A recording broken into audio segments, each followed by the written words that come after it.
Hi നമസ്കാരം, ഞാൻ വിശാഖ്. എല്ലാവർക്കും എൻ്റെ ചാനലിലേക്ക് ഒരിക്കൽ കൂടി സ്വാഗതം. ഇന്ന് നമ്മൾ കാണിച്ചു തരാൻ പോകുന്ന വീഡിയോ ഒരു ഗ്രിൽഡ് ചിക്കൻ എങ്ങനെ ഹോട്ടലിൽ നിന്നൊക്കെ കിട്ടുന്നതിനേക്കാളും വളരെ ടേസ്റ്റി ആയിട്ട് നമുക്ക് വീട്ടിൽ തന്നെ ഈസി ആയിട്ട് ഉണ്ടാക്കാം എന്നുള്ളതാണ്. എല്ലാം മഴക്കാറുണ്ട്, മഴ പെയ്യാൻ സാധ്യതയുണ്ട്. അപ്പോൾ അതുകൊണ്ട് നമുക്ക് ഗ്രിൽഡ് ചിക്കൻ ഉണ്ടാക്കുന്നതിന് സിറ്റുവേഷൻ അത്ര ശരിയല്ല. എന്നാലും ഞാൻ ചിക്കനൊക്കെ വാങ്ങിച്ചുകൊണ്ട് വന്നതുകൊണ്ട് നമുക്ക് എന്തായാലും ഒന്ന് നോക്കാം. അപ്പോൾ വീഡിയോയിലോട്ട് പോകുന്നതിന് മുന്നേ നിങ്ങളടുത്ത് പറയാനുള്ള, ആദ്യമായിട്ടാണ് എൻ്റെ ചാനൽ കാണുന്നതെങ്കിൽ ദയവായി ചാനലൊന്ന് സബ്സ്ക്രൈബ് ചെയ്തിരിക്കണം. അതുപോലെ തന്നെ വീഡിയോ എൻ്റെ ഇഷ്ടപ്പെട്ട് കഴിഞ്ഞാൽ ലൈക്ക് ചെയ്യണം, ഷെയർ ചെയ്യണം. അപ്പോൾ നമുക്ക് നേരെ വീഡിയോയിലോട്ട് പോകാം.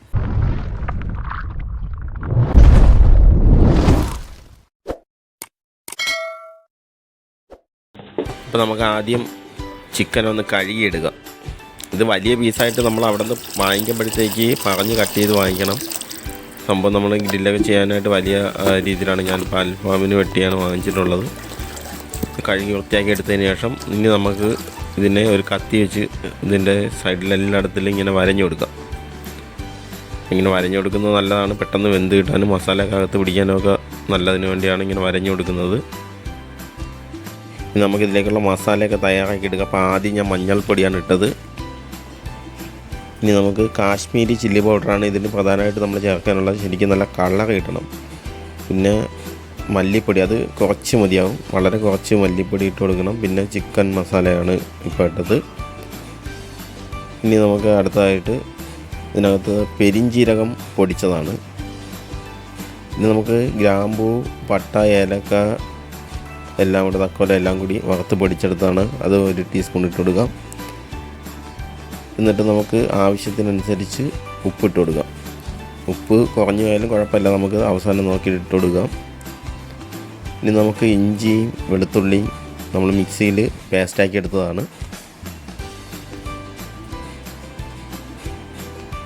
അതിനുശേഷം നമുക്ക് ചെറുനാരങ്ങ നീരൊഴിക്കണം. അപ്പോൾ ഞാനിപ്പോൾ 1 നാരങ്ങ എടുക്കുന്നുണ്ട്. അതുപോലെ തന്നെ 1 ടീസ്പൂൺ വിനാഗിറും പിന്നെ അതേപോലെ തന്നെ 1 ടേബിൾ സ്പൂൺ നല്ല നാടൻ വെളിച്ചെണ്ണ ഇവിടെ ഒഴിച്ചിട്ട് നമുക്ക് നല്ല രീതിയിലൊന്ന് മിക്സ് ചെയ്ത് കൊടുക്കാം. നല്ല രീതിയിലൊന്ന് മിക്സ് ചെയ്ത് നമുക്കൊരു പേസ്റ്റ് പരുവത്തിൻ്റെതായി ഈ പരുവത്തിന് ഇട്ട് വെള്ളം ഒഴിക്കാത്തതാണ്. ഇനി നമുക്ക് നമ്മൾ ഇഞ്ചിയും വെളുത്തുള്ളിയും മിക്സിയിൽ അടിച്ചെടുത്ത ആ ജാറ് കഴുകിയെടുത്ത വെള്ളമാണ്. അപ്പോൾ അത് ശകലം ഒന്ന് ഒഴിച്ചു കൊടുത്തിട്ട് നമുക്ക് കുറച്ചുകൂടി ഒന്ന് മിക്സ് ചെയ്ത് കൊടുത്തു കഴിഞ്ഞാൽ ഒരു ചെറിയൊരു രീതിയിൽ നമുക്ക് വെള്ളം ചേർത്ത് എടുക്കാം. ഒരുപാട് വെള്ളം ചേർക്കരുത്.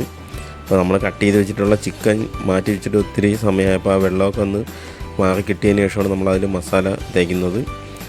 അപ്പോൾ എല്ലാ പീസിലും നമുക്ക് ഈ മസാലയൊക്കെ തേച്ച് പിടിപ്പിക്കാം. കുരുമുളക് പൊടി ഞാൻ ഇതിൽ ചേർത്തിട്ടില്ല, അതായിരുന്നു പ്രധാനമായിട്ട് ചേർക്കാനുള്ള. കുട്ടികൾക്ക് ഉദ്ദേശിച്ച് വേണ്ടിയാണ് ഞാനിത് ചെയ്യുന്നത്. അപ്പോൾ നമുക്ക് വേണ്ടിയുള്ള 2-3 പീസിൽ ഞാൻ ലാസ്റ്റ് അത് ചേർക്കുന്നുണ്ട്. നമ്മൾ അടുപ്പൊക്കെ കാണുമ്പോഴത്തേക്ക് നിങ്ങൾക്ക് അറിയാൻ പറ്റും, 4 താവൊക്കെ എടുത്ത് വെച്ചിട്ട് എല്ലാം തട്ടിക്കൂട്ട് പരിപാടിയാണ്. ശരിക്കും നല്ല രീതിയിൽ വേറെ സ്ഥലത്ത് വെച്ചൊക്കെ ഷൂട്ട് ചെയ്യണമെന്നൊക്കെ വിചാരിച്ച് വെച്ചിരുന്ന വീഡിയോ ആണ്. പക്ഷേ സംഭവം ഭയങ്കര മഴ ആയിപ്പോയി. ഈ രാത്രിയാണ് മഴ ഒന്ന് തുറന്നു കിട്ടിയത്. ഇപ്പോൾ തന്നെ 7:30 മണി കഴിഞ്ഞു രാത്രിയിൽ. അപ്പോൾ ഒന്ന് കർപ്പൂരം വാങ്ങിക്കാൻ പറ്റാത്തത് കൊണ്ട് പുറത്തോട്ട് പോകാൻ പറ്റില്ല, ഭയങ്കര മഴയായിരുന്നു. അതുകൊണ്ട് ഞാൻ വിളക്കെണ്ണ ഉപയോഗിച്ചാണ് ഇതിപ്പോൾ കത്തിക്കുന്നത്. നല്ല വിളക്കെണ്ണ ഉപയോഗിച്ച് നല്ല രീതിയിലൊന്ന് കത്തിച്ചെടുക്കാം. നമുക്ക് മണ്ണെണ്ണയൊന്നും ഇതിനു വേണ്ടി ഉപയോഗിക്കാൻ പാടില്ല, അതുകൊണ്ടാണ്. ഞായറാഴ്ചയും അതുപോലെ തന്നെ ഇത്രയും വലിയൊരു മഴയും ഇവിടെ പെയ്തപ്പോഴത്തേക്കും എനിക്ക് പുറത്ത് പോയി കർപ്പൂരം ഒന്ന് വാങ്ങിക്കാനായിട്ട് നടന്നില്ല. അതുകൊണ്ടാണ് ഞാനിപ്പോൾ തീ ഇങ്ങനെ കത്തിക്കുന്നത്, വിളക്കെണ്ണ ഉപയോഗിച്ച് കത്തിക്കുന്നത്. കുറച്ച് വിളക്കെണ്ണ ഈ ചിരട്ടയുടെ മേൽഭാഗത്തായിട്ടായിട്ട് കുറച്ച് ഒഴിച്ചു കൊടുത്തിട്ട് നമുക്ക് ഇതിനൊന്ന് നല്ല രീതിയിൽ ആദ്യം ഒന്ന് കത്തിച്ചെടുക്കണം. ഇതാണ് നമ്മളെ ആദ്യത്തെ ഒരു കടമ്പ. ഇതെല്ലാം കത്തിയൊന്ന് കിട്ടുന്നവരെ നമുക്ക് കുറച്ച് നേരം ഒന്ന് വെയിറ്റ് ചെയ്ത് നോക്കാം. ഇപ്പോൾ ഏകദേശം കത്തി തുടങ്ങിയിട്ടുണ്ട്. അപ്പോൾ ഇതിന് പെട്ടെന്ന് കത്തുന്നതിന് വേണ്ടി ഞാൻ ചെറിയ ഒരു വിറകിൻ്റെ പീസ് ചെറിയ പീസുകളായിട്ട് കട്ട് ചെയ്ത് അതിൽ കൂടെ ഇട്ട് കൊടുത്തിട്ടുണ്ട്. അപ്പോൾ അതുകൊണ്ടൊന്ന് പെട്ടെന്നൊന്ന് കത്തി കിട്ടും. അപ്പോൾ നല്ല രീതിയിലൊന്ന് കത്തി റെഡിയായിട്ട് നമ്മളെ കാണാനൊക്കെ റെഡിയായിട്ടുണ്ട്. ഈ തീ ഇവിടെ അണയുമ്പോഴത്തേക്കും നമുക്ക് ഗ്രില്ല് വെച്ച് കൊടുക്കാം. തീയൊക്കെ ഏകദേശം കണലായി കിട്ടിയിട്ടുണ്ട്. ഇനി നമുക്ക് ഈ ഗ്രില്ലെടുത്ത് ഇതിൻ്റെ മേളിൽ വെച്ച് കൊടുത്തിട്ട് നമ്മൾ മസാലയൊക്കെ പിടിച്ച് നല്ല റെഡിയായിട്ടിരിക്കുന്ന നമ്മുടെ ചിക്കൻ എടുത്ത് നമുക്ക് ഇതിൻ്റെ മേൽഭാഗത്തോട്ട് വെച്ച് കൊടുക്കാം. ചിക്കനൊക്കെ നല്ല അടിപൊളി പരുവത്തിന് മസാലയൊക്കെ പിടിച്ചങ്ങനെ ഇരിക്കണം. അപ്പോൾ ഞാൻ നേരത്തെ പറഞ്ഞത് ശ്രദ്ധിക്കണം. 1-2 പീസിൻ്റെ മേളിൽ, ഒരു 3 പീസിൻ്റെ മേളിൽ ഞാൻ കുരുമുളക് മേളിലിട്ടിട്ടുണ്ട്, ബാക്കിയൊന്നും ഇട്ടിട്ടില്ല. കുട്ടികൾക്ക് വേണ്ടി ആയതുകൊണ്ടാണ്. അപ്പം നിങ്ങൾ ചെയ്യുമ്പോഴത്തേക്ക് കുരുമുളക് ഉണ്ടെങ്കിൽ വളരെ നല്ല ടേസ്റ്റായിരിക്കും. അപ്പോൾ നമുക്ക് 6 പീസുണ്ട് മൊത്തത്തിൽ. അപ്പോൾ നമ്മൾ 6 പീസും നമ്മളത് വെച്ച് കൊടുത്തിട്ടുണ്ട്. ഇനി നമുക്ക് ഇതിനകത്ത് ചെയ്യാനുള്ളത്, ഇതിൻ്റെ അടിഭാഗത്ത് കുറച്ച് ഈ കണൽ തീയിൽ എപ്പോഴും ഇങ്ങനെ നിൽക്കണം. അതിന് വേണ്ടി നമ്മൾ ചെയ്യുന്നത്, ഞാനിപ്പോൾ ഉപയോഗിക്കുന്ന ഒരു ചെറിയൊരു പൈപ്പിൻ്റെ ഒരു പീസ് എടുത്തിട്ട് ഈ അടിഭാഗത്ത് നമ്മൾ പതുക്കെ ഇങ്ങനെ ഊതി കൊടുത്തു കഴിഞ്ഞാൽ ഈ കണലൊക്കെ പോകും. ഞാൻ കാണിച്ചു തരാം. അല്ലാതെ എപ്പോഴും നമ്മളിങ്ങനെ ഇത് ഫാനിൻ്റെ കാറ്റും ഇതൊന്നും കൊള്ളിക്കാനുള്ള ബുദ്ധിമുട്ടൊന്നും പ്രശ്നമൊന്നും വരില്ല. ഇതേപോലെ ഒരു പൈപ്പ് എടുത്തു കഴിഞ്ഞാൽ ഇടയ്ക്കിടയ്ക്ക് ഇങ്ങനെ ഊതി കൊടുത്തു കഴിഞ്ഞാൽ നല്ല കണൽ എരിഞ്ഞ് നിൽക്കും. അപ്പോൾ അത് ഒരു ബുദ്ധിമുട്ടായിട്ട് എനിക്ക് തോന്നിയിട്ടില്ല. പിന്നെ നമ്മൾ ശ്രദ്ധിക്കാനുള്ളത്, ഇടയ്ക്ക് ഒന്ന് തിരിച്ച് നോക്കണം, ഇല്ലെങ്കിൽ കരിഞ്ഞു പോകും. ഒരുപാട് സമയം വെച്ചിരിക്കേണ്ട. നമുക്ക് ചിരട്ടയുടെ ഈ കണലിന് തീയുടെ കാഠിന്യം കൂടുതലാണ്. അപ്പോൾ അതുകൊണ്ട് പെട്ടെന്ന് റെഡിയായി കിട്ടും. അപ്പോൾ നിങ്ങൾ ഒരുപാട് സമയം ഇത് വെച്ച് കഴിഞ്ഞാൽ ഇത് കരിഞ്ഞു പോകും. അതുകൊണ്ട് ഇടയ്ക്ക് ഒന്ന് തിരിച്ചിട്ട് നോക്കുന്നത് നല്ലതായിരിക്കും. ഇതേപോലെ ഇതിപ്പോൾ നല്ല കറക്റ്റ് പരുവത്തിന് കിട്ടിയിട്ടുണ്ട്. കരിഞ്ഞു പോയിട്ടൊന്നുമില്ല. ആ ചെറുതായിട്ട് കരിഞ്ഞതുപോലെ അത് തോന്നുന്നതാണ്. പക്ഷേ അത് ശരിക്കും ഇറച്ചിക്ക് പ്രശ്നമൊന്നും വന്നിട്ടില്ല. നമുക്ക് എല്ലാ പീസും ഇതേപോലെ ഒന്ന് തിരിച്ചിട്ട് റെഡിയാക്കി എടുക്കാം. അപ്പോൾ നമ്മളെ എല്ലാ പീസും നമ്മൾ തിരിച്ചിട്ട് കൊടുത്തിട്ടുണ്ട്.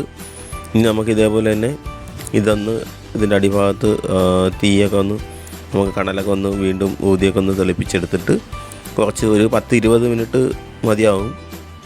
20 മിനിറ്റ് വേണ്ടി വരില്ല. നമ്മളാ തീരെ ഇതനുസരിച്ചിരിക്കും. അപ്പോൾ നമ്മളെ എല്ലാ പീസും നല്ല രീതിയിൽ വെന്ത് റെഡിയായി കിട്ടിയിട്ടുണ്ട്. ഇനി നമുക്ക് ഇതിനെ ഒരു പാത്രത്തിലോട്ട് മാറ്റി വയ്ക്കാം. അപ്പോൾ നമ്മുടെ ഈ ചിക്കൻ്റെ 2 സൈഡ് നല്ല രീതിയിലെല്ലാം വെന്ത് റെഡിയായി കിട്ടിയിട്ടുണ്ട്. നമുക്കൊരു പാത്രത്തിലോട്ട് നമ്മൾ മാറ്റിയെടുക്കുന്നുണ്ട്.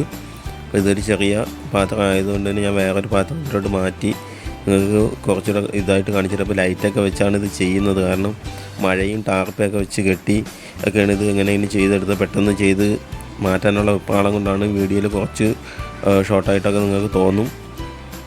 ഭയങ്കര മഴ ആയതുകൊണ്ടാണ്. അപ്പോൾ ഞാൻ ഇതിനെല്ലാം കൂടി വേറൊരു വലിയ പാത്രത്തിൽ വെച്ചിട്ട് കുറച്ചുകൂടി വെട്ടത്ത് വെച്ചിട്ട് കാണിച്ചു തരാം. ലൈറ്റിൻ്റെയൊക്കെ ഒരു പ്രശ്നം ഉണ്ടായിരുന്നു. അപ്പോൾ നമ്മളെല്ലാം ഉണ്ടാക്കി കഴിഞ്ഞിട്ടുണ്ട്.